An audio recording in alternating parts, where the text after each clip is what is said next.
आनंदजी महाराज, वाचना क्रमांक 18, पद क्रमांक 111 और राग है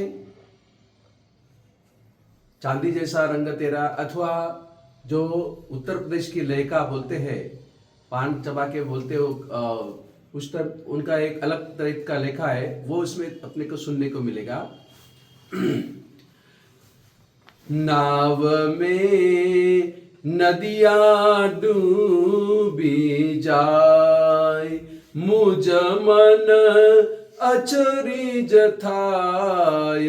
नाव में नदियां डूबी जाए, हर कीड़ी चाली सासरे में, कीड़ी चाली सासरे में, सोमन चुरमु खाय।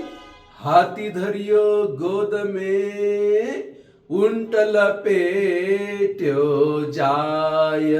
नाव में नदियां डूबी जाय, नाव में नदियां डूबी जाय। देखो ये सब अटपटी बातें हैं।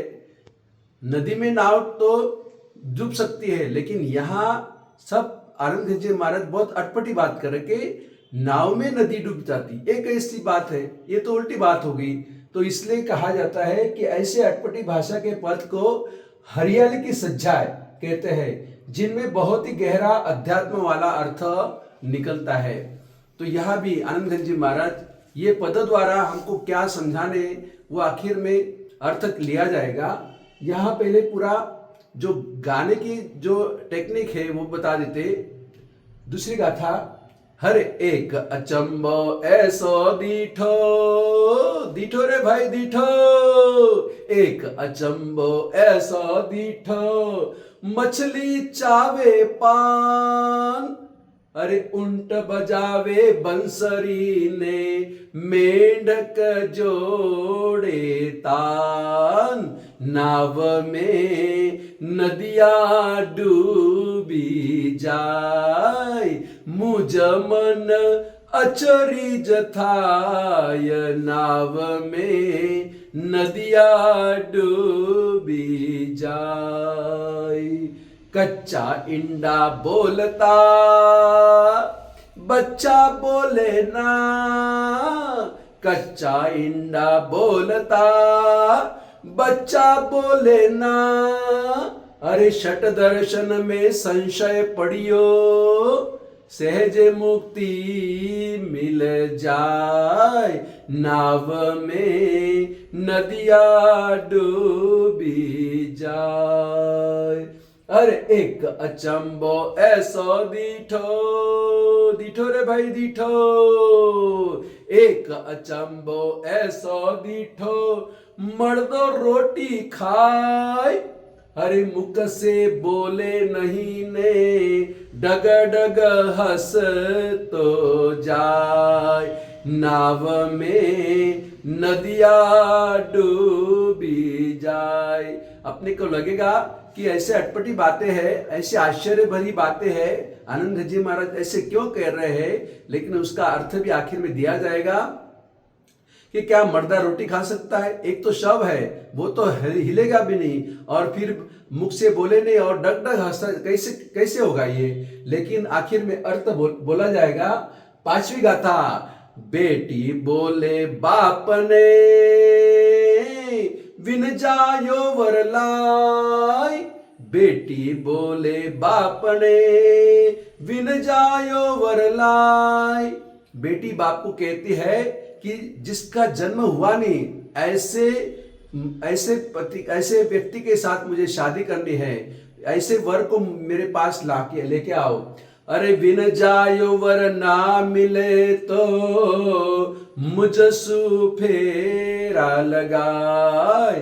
नाव में नदियां डूबी जाए, नाव में नदियां डूबी जाए। अभी देखो यहाँ तो बहुत मौज भरी बात आएगी। हरे सासु कुंवारी वो परनेली, सासु कुवारी वहु परनेली ननदल फेरा खाय। अरे देखन वाली हुलर जायो पाड़ोसन हुलराय। नाव में नदिया डूबी जाय मुझ मन अचरिज थाय। नाव में नदिया डूबी जाय। हर एक अचंबो ऐसो दिठो, दिठो रे भाई दिठो। एक अचंबो ऐसो दिठो कुआ में लागी लाई। अरे कचरो करकट सब ही बल गयो पण घट तो भर भर जाय।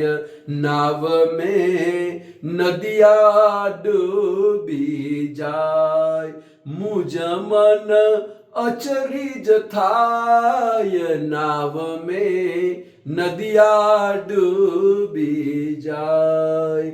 आनंद घन कह सुन भाई साधो, आनंद घन कह सुन भाई साधो। इस पद से निर्वाण, इस पद का जो अर्थ करेगा शीघ्र साधे कल्याण।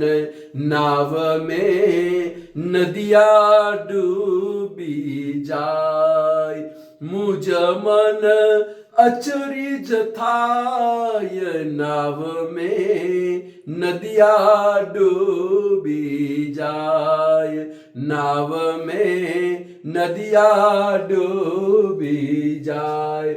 बहुत अटपटा पद है ऐसा, तो हम एक ही गाथा का इसमें अर्थ लेंगे कि क्या अर्थ कहते हैं कि नाव में नदी डूबती है तो क्या अर्थ होता है। कहते हैं आत्मा एक है, आत्मा एक प्रदेश असंख्य है, एक एक आत्म प्रदेश पर अनंत कार्बन वर्गना लगी हुई है। इस प्रकार जीव रूपी छोटी सी नाव में कार्बन वर्गना रूपी नदी डूब गई है। यह आश्चर्य है। एग्जाम्पल जैसे छोटी सी आंख में भव्य पहाड़ समा जाता है, एक एक प्रदेश में रहे हुए केवल ज्ञान में 14 राजलोक अनंत आकाश समा जाता है। जैसे कि सीडी डीवीडी में कंप्यूटर के सॉफ्टवेयर में कितना कितना संग्रह किया हुआ रहता है। जीव अनादिकाल से सूक्ष्म निगत अव्यवहार राशि में से व्यवहार राशि में था, वहां उनकी दशा अत्यंत सूक्ष्म तुच्छ कीड़ी के समान थी। अनादिकाल से वहां रहने के कारण उस स्थान को पियर कहा गया और जीव वहां से निकला और लोक व्यवहार सूक्ष्म कृतिका आदि में आया। इस प्रकार जीव रूपी कीड़ी शास्त्र में आई। उसको उसकी पिता कर्म परिणाम नामक राजा ने दहेज में अनंत कर्म के हत्ते समान 100 मन जुर्म दिया। अब धीरे धीरे मनुष्य बना, चरमार्थवर काल लघु कर्मिता को प्राप्त किया, संत समागम से स्वयं को पहचाना और मिथ्यात्व रूपी बड़े हाथी को सम्यक दर्शन से हराया, वश किया अर्थात गोद में लिया। परंतु अभी भी अविरति कषाय रूप उंट से वो घिरा हुआ है। और चरमावर्त काल में तथा चरमावर्त में भी जब भारे कर्मी था तब उसे स्व प्रशंसा और पर निंदा बहुत प्रिय थी। उसकी वह अवस्था नहीं पके हुए कच्चे अंडे के जैसी थी। स्व प्रशंसा बहुत बोलने के समान है। आगे बढ़ते हुए सत्संग से उसे अपनी भव्यता अभव्यता के विषय में संशय होता है। तत्व विचारना से समाधान होता है कि मैं तो भव्य हूं, परंतु अभी मेरा बाल्यकाल है, सम्यक दर्शन रूप यौवन अभी प्राप्त नहीं हुआ है। इसी कारण से मौन धारण करता है। बहुत प्रयत्न से सम्यक दर्शन प्राप्त होता है, तब उसे अपनी आंशिक मुक्ति का अनुभव होता है और पूर्ण मुक्ति का विश्वास उत्पन्न होता है। जैसे मछली जन्म से मृत्यु तक पानी में ही रहती है, उससे पानी सिवाय कभी कुछ देखा ही नहीं है और अचानक बाहर आकर पान चबाने लगे तो यह आश्चर्य है। वैसे ही जीव की दृष्टि अनंत काल से विषय कषाय की तरफ ही थी। आत्मिक सुख क्या है उसको जीव को कुछ भी पता नहीं था। अनादि विषय संगी जीव को भवितव्यता अनुकूल होने से सत समागम से वह तथा भव्यत्व श्रवण कर रहा, तत्व श्रवण कर रहा है, यह आश्चर्य है। और श्रवण के बाद चिंतन मनन करने से उसका मन मयूर नाच उठा, मानो जीव रूपी उंट डोलने लगा, तान में आकर गाने लगा, अहो अहो क्या प्रभु का मार्ग। जीव देव तो कद्रूप मेंढक जैसा था, पर अब पुण्य प्रकृति के उदय से शोभनीय बना संगीत बजाने लगा। हमारे उपयोग में आने वाले पदार्थ यानी एकेंद्रीय जीवों के कलेवर जो जीव ने उपयोग करके छोड़ दिया है वह है मर्दा यानी मुर्दा। जीव के द्वारा छोड़े हुए पुद्गल स्कंदों में अन्य परमाणु जुड़ते हैं। यह है मुर्दा की रोटी खाने जैसा। पुद्गल स्कंद जड़ है, मुंह से कुछ नहीं बोलते, परंतु हमारे ऊपर हंसते हुए कहते हैं कि मैं मेरे प्रति प्रामाणिक हूँ, अनेक गुणों के अनुसार जीता हूँ। तुम भी स्वयं के प्रति प्रामाणिक बन तो मुझे सिद्धावस्था प्राप्त होगी। और सुमति अर्थात मतिमान स्वयं के पिता अर्थात आत्मा के वो कह रही है कि मेरे लिए ऐसा पति लाओ जिसका जन्म न हुआ हो, अर्थात जो स्वयंभू अनादि अनुत्पन्न अविनाशी है और केवल ज्ञान परम तत्व से मेरी शादी कराओ। यदि आप ऐसा नहीं करोगे तो मेरे साथ यानी विनाशी ज्ञान के साथ तथा अनात्म भाव के साथ फेरा खाना पड़ेगा, भव भ्रमण चालू ही रहेगा। और कहते हैं कि सुमति केवल ज्ञान स्वरूप आत्मा का अंश है, आत्मा पूर्ण ज्ञान स्वरूप है, अधिक आधा अंग तो सम्यक ज्ञान है। इस प्रकार सुमति जीव की अर्धंगना बनी। इस सुमति का विकास होने पर ही परमात्मा दशा प्रकट होती है जो प्रज्ञा की माता है तथा इस कारण से वह जीव की सासू है। आत्म पुरुष की माता परमात्मा दशा सिद्ध दशा हमेशा कुंवारी है, जबकि आत्मा की पत्नी सुमति परनेली है क्योंकि वह केवल ज्ञान के साथ जुड़ी हुई है तथा इसके ननन यानी आत्मा की बेन कीर्ति समस्त जगत में फैलती रहती है। स्वयं की आराधना सम्यक दृष्टि से पति आत्मा को ही देखने वाली तथा उसमें ही बसने वाली है। ऐसे सुमति पत्नी को सम्यक ज्ञान रूप विवेक नाम का पुत्र जन्म हुआ, इसलिए उनकी पड़ोसी विद्या, लक्ष्मी, धृति, कांति, मेघा, जिज्ञासा आदि ये देखनहारा आनंद देने वाला पुत्र को देख के खुश होने लगी। और आखिर में आनंद घन जी क्या कहते हैं, एक आश्चर्य ऐसा देखा कि आत्मा के अध्यवसाय रूप कुएं में शपक श्रेणी रूपी दावानन सलगा जला उठा और ध्यान रूपी इस अग्नि में कर्मो रूप कचरा सब जलकर भस्मीभूत होने पर आत्म कुंभ यानी ज्ञानामृत से छलकने लगा, छलका के भर गया। और आखिर में गाथा आनंद गंज जी कहते कि हे साधु, हे पुरुषो, हे साधु पुरुषो, इस पद से निर्वाण होने वाला है। इस पद का जो अर्थ करने वाला है शीघ्र ही आत्म कल्याण को प्राप्त करेगा। हमको आनंद गंज जी महाराज यही बार बार हमको संदेश देते हैं। कोई हरियाली पद द्वारा यानी ऐसे अटपटा पद द्वारा हमको हरियाली की सज्जा यानी अटपटा पद ऐसे सज्जाएं भी द्वारा भी हमको अध्यात्म में जो गहरा गहरा अध्यात्म है उससे ले जाते हैं और हमें इतना आनंद की आत्मा अनुभूति प्राप्ति होती है।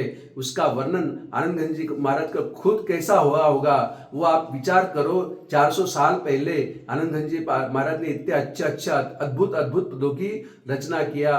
बार बार उनको अनंतवार उनको प्रणाम उनको वंदना करने का मन होता है। ऐसे आनंद गंज जी ऐसे रहस्यदर्शी संत हो गए 400 साल पहले जैन फिलॉसफी में।